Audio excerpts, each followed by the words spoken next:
entrepreneur, most important thing is the entrepreneur must learn to fall down, to fail and get up. From day one, my focus has been always that how do you not just carry R&D, but take it R&D to scaled commercialization. We are still importing everything. We are importing most of our products from China or maybe some other country, Japan, Korea. Why? Why can't we have Indian products?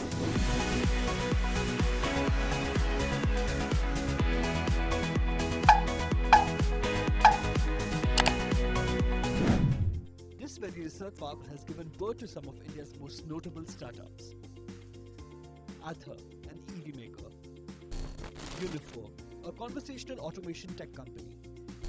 And Agnikul Cosmos, which is gearing up to launch their first rocket.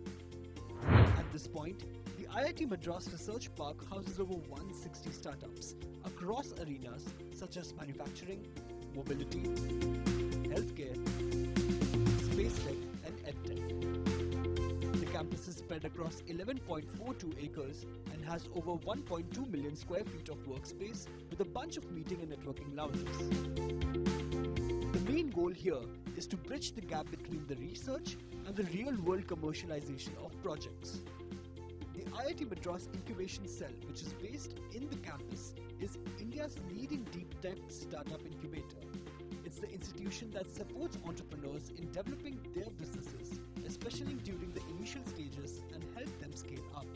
Uniphore was founded in 2008 by Umesh Sachdeva and Ravi Sarayogi, the two co-founders, and they've been associated with the IIT Madras from that time onwards, incubated out of here. Professor Ashok Jhunjhunwala has been a mentor, continues to be a mentor, professor, and more importantly, a very close friend of Uniphore.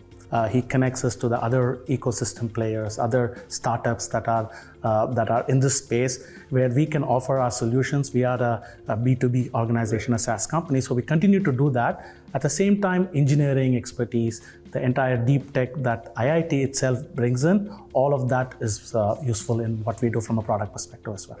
So Stellups was started in 2011 with a group of very passionate Wipro engineers. They were evaluating opportunity into multiple industry, healthcare, telemedicine, and agriculture was there. Then Professor Ashok Jhunjhunwala helped us basically direct our product and services into agriculture industry. And coincidentally, one of the founders' uncle was starting a dairy, organic dairy company. So he reached out to us saying, okay, why don't you guys develop some solution for me to monitor my dairy more efficiently, run it more efficiently, right? That's how we sort of get into the dairy space. Professor Ashok Jhunjhunwala is a personal shareholder, and he is basically the person who guided the founders to start this business. So Zyma is a deep tech startup which enhanced the industrial automation using our patented sensor technology.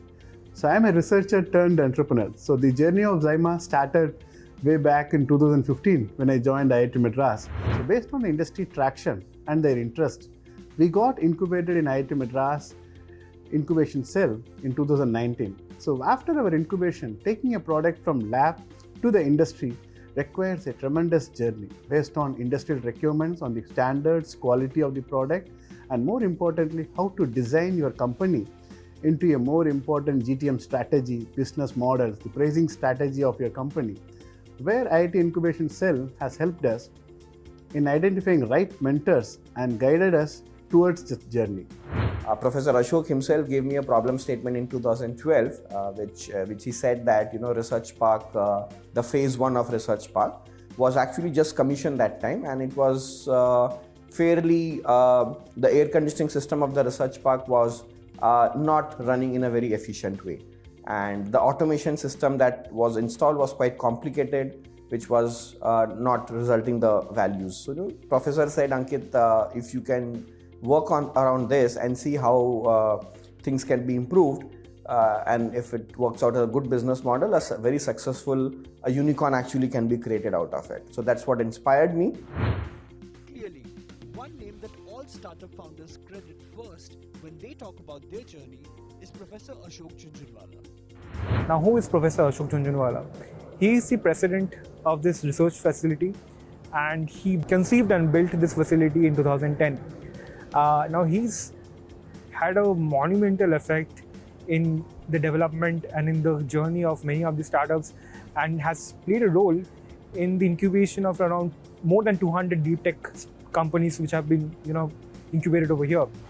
By and large, traditionally scientists all over India, maybe many parts of the world, were confined to their lab. They do R&D, they get the results, they publish, and they are happy. I think if you ask me, from day one, my focus has been always that how do you not just carry R&D, but take it R&D to scaled commercialization. What have we done? We have played a role, of course, continuously inspiring youngsters, training them, getting them to create, getting them to make changes. That has been our journey over last 40 years. And in the process, we have also built this research park, which is today a shining example of what India can do. Entrepreneur, most important thing is the entrepreneur must learn to fall down, to fail, and get up. Fail again, fall down, and again get up. That is what makes a successful entrepreneur. Is your family dependent on immediate income coming from you? Do you need money immediately? Or can your family somehow support you for next 2 to 3 years? If it is former, that you need money immediately, do not get into entrepreneurship. If on the other hand, you can wait for 2 to 3 years, yes, one of the best thing that you can do. The reason is very clear. You're going to fail before you succeed. At a time when the world is betting big on India and there's a lot of hope invested in startup companies, it's places like IIT Madras Research Center where the magic actually begins. Maybe one of India's next unicorn is being honed right here, right now.